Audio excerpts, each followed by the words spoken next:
Galing nitong balita mga kababayan na gusto kong i-share sa inyo. Kasi pinag-utos na ng ating Pangulong Bongbong Marcos ang pag-implement ng world-class transportation system sa Metro Manila para finally po ma-address na po ang matinding problema sa congested traffic diyan po sa Metro Manila. Ito yung utos niya. Kanina kasi mga kababayan, pinasumpa niya yung bagong DOTR Secretary, si Vivencio Dizon, kapalit po nung nag-resign na si Secretary Bautista. Kasi si Secretary Bautista, kailangang tutukan din yung kanyang health condition.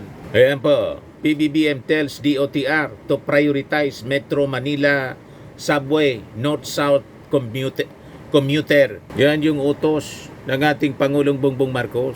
World-class transportation, hatid ng PBBM administration. Mas maluwag na Metro Manila at mas maagang biyahe para sa ating mga commuters. Yon ang utos ng ating Pangulo. Nag-press briefing siya po kaninang umaga. So sabi po ni Dizon, ang gustuan niyang mangyari ng ating Pangulo, maibsan ang hirap ng mga kababayan natin sa transportasyon, sa lahat ng bagay, sa healthcare, sa education, sa agriculture. Pero itong transportasyon, araw-araw yan parang nightmare na uulitin mo everyday. And the President really feels the pain of our people. And that's why he said, the first thing he said, all these projects have to be fast-track.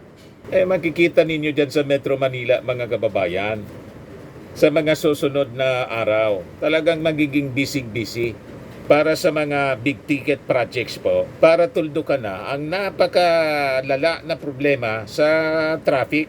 Kasi sabi po ni Secretary Dizon, sa ibang bansa niya, hindi man ganito. In Europe, in America, yung mga bantog na syudad dito sa Southeast Asia, sa Bangkok, hindi man niya ganito. Kahit nung pumunta ako mga kababayan sa Kuala Lumpur sa Malaysia, hindi man ganito po yung traffic tulad ng sa Metro Manila. Talagang matindi po. Hindi lang po naayos ng mga sumunod na administrasyon, yung mga sinimulan ng dating Pangulong Ferdinand Idrolin Marcos Sr., yung tatay ng ating Pangulo. Tayo yung first in Asia, mga kababayan, in Southeast Asia, na mayroong light railway system, yung LRT, na pag-iwanan na po tayo. Kaya dapat talaga may continuity, mga kababayan, yung mga projects at ang mga leaders na mapipili, yung mindset dapat tulad ng ating Pangulong Bongbong, progresibo po. Tingnan ninyo, yung bagong lipunan, yung society. O ngayon na maumupo yung ating Pangulo, bagong Pilipinas, New Philippines. Yan ang battle cry niya, mga kababayan. Bagong Pilipinas, bagong Pilipino, maunlad na bayan, maunlad na bansa. So ipinag-utos ng ating Pangulo ang pagpa-fast track. These priority projects niya include the Metro Manila subway, the North-South commuter railway, the country's regional airports and seaports. According to Dizon, the President wants the quick completion of the ongoing subway project in the North-South commuter rail para ma-decongest ang Metro Manila and ease the misery ng commuting public. Sabi po ni Dizon, ang gustuhan niya ng ating Pangulong Bongbong na ang ating mga kababayan maka-experience sila ng world-class subway system na similar doon sa Tokyo, sa Hong Kong, sa Singapore, sabi po ni Dizon. Ito ang mga regional airports and ports natin must be improved, citing their importance in the country's tourism, business, and agriculture sectors. Importante niya ang mga airports natin sa Palawan, importante yan. Pero dapat yan, our roadmap is to privatize kasi yun ang pinakang mabilis. Ang dating mga ports kailangan talagang lalo. Just today, the President wants to expand our port system, especially our agricultural ports, because one reason why the price of food is so high is because of connectivity, because of transport cost. May kahirapan po sa pag-transport ng ating mga produkto. Ayun ang gustong solusyonan, gustong pabilisin, mga kababayan, na matapos na ng ating Pangulong Bongbong Marcos in the last 3 years ng kanyang administration. Di ba napakaganda? O ito yung press briefing ng Presidential Communications Office. Pakinggan natin yung parte ng kanyang press briefing.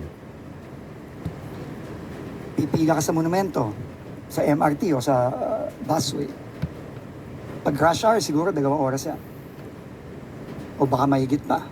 Sasakay ka, para kayong mga sardina sa loob ng tren o sa loob ng bus.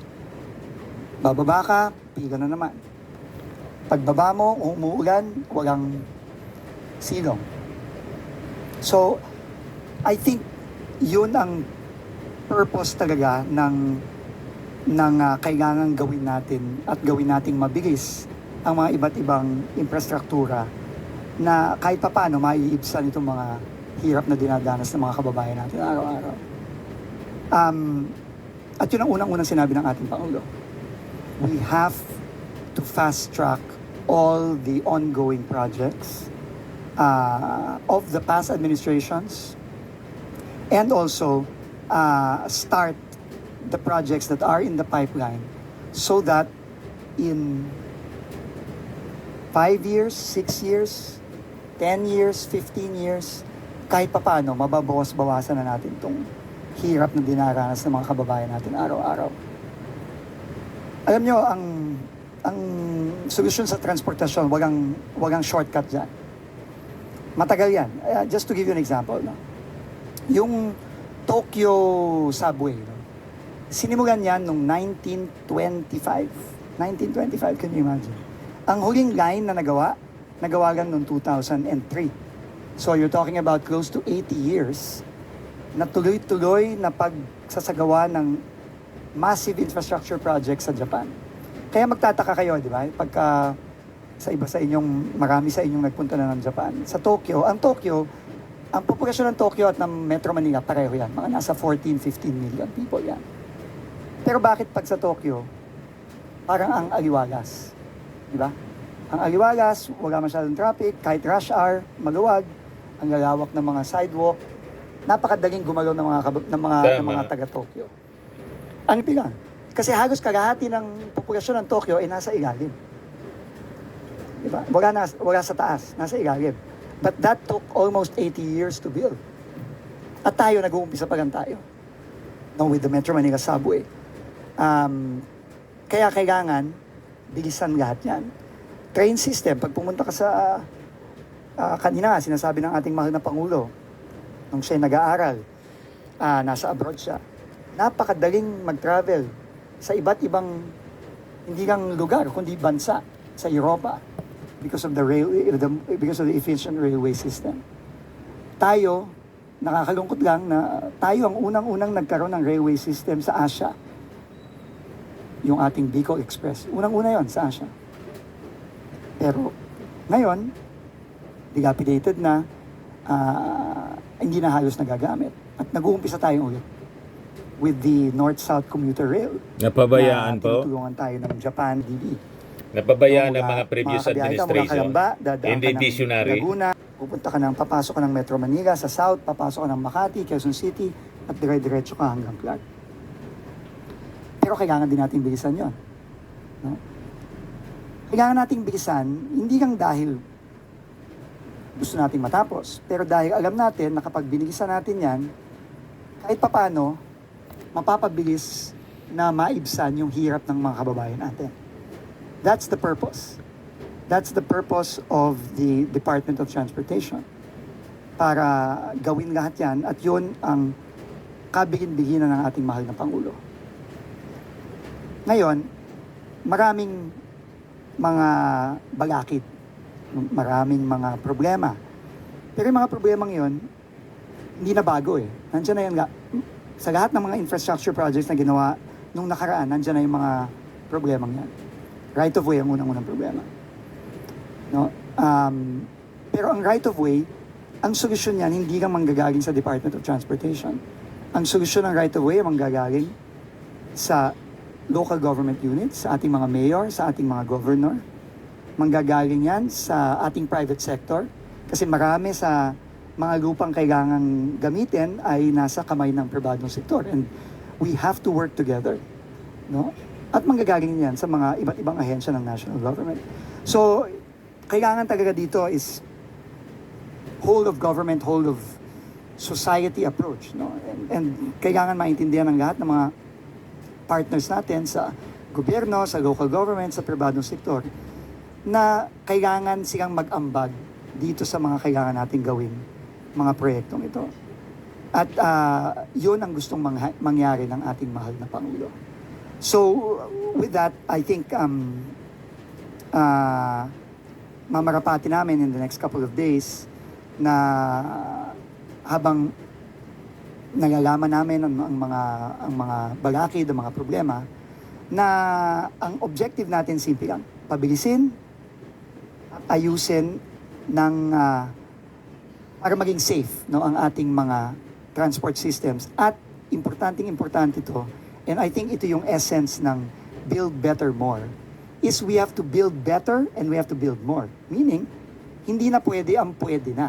Ang mga problema sa atin kasi nung nakaraan, pag gagawa tayo ng infrastructure, sinasabi natin lagi, pwede na yan. Pwede na yan, okay na yan. Without any regard for quality, without any regard for what are the benchmarks in the world. Kaya nakakalungkot, di ba? Kasi kamukha yung mga OFW natin. Pag pupunta sila sa mga mayayamang bansa, nai-experience nila kung ano ba talaga ang world-class infrastructure, ano ba talaga ang world-class transport system. At iisa lang naman ang sinasabi nila eh. Bakit sa atin walang ganyan? And I think that is the whole point of Build Better More, is to build better than what we have built in the past and to build more of that. No, and yun ang kabigin-bigin ng ating mahal na Pangulo. So with that, I'll be open to a few questions from everyone. Thank you. Di ba, mga kababayan, napakaganda. Tuloy-tuloy lang po ang pag-support sa ating Pangulo sa bagong Pilipinas at tayo bilang mga bagong Pilipino. At itong ating programa, mga kababayan, atid sa inyo nitong ating mga sponsors. Fairmax, Firming and Lifting Cream. Pinapay po sa mga pulses in affected area. Mainam po ito sa mga pains at paninigas ng mga kaso-kasuan. Ito sa mukha naman yung application, anti-aging, Automax po siya. Ito ay Glow Zero, mga kababayan. Whitening po siya. Made in South Korea. Ito naman po, Ningxia Red Mix Fruit Drink. Gawa po siya sa goji berry. May anti-cancer properties po siya. At sa mga nagana po ng malinis and spacious fitness gym, pumunta lang po kayo sa aming Colossal Fitness Gym. May Grab ka rental din po kami. At bills payment po sa aming office. At saka sa mga mahilig po sa mga imported bags, manood po kayo sa live selling ni Madam Eileen Rosales sa kanyang Eileen Closet po. Pati mga shoes, ito yung kanya po. Ito yung kanyang page. Kita ninyo, napakagandang mga online selling po siya. Si Madam Eileen Rosales. At cellphone number niya po, 773-798-7816.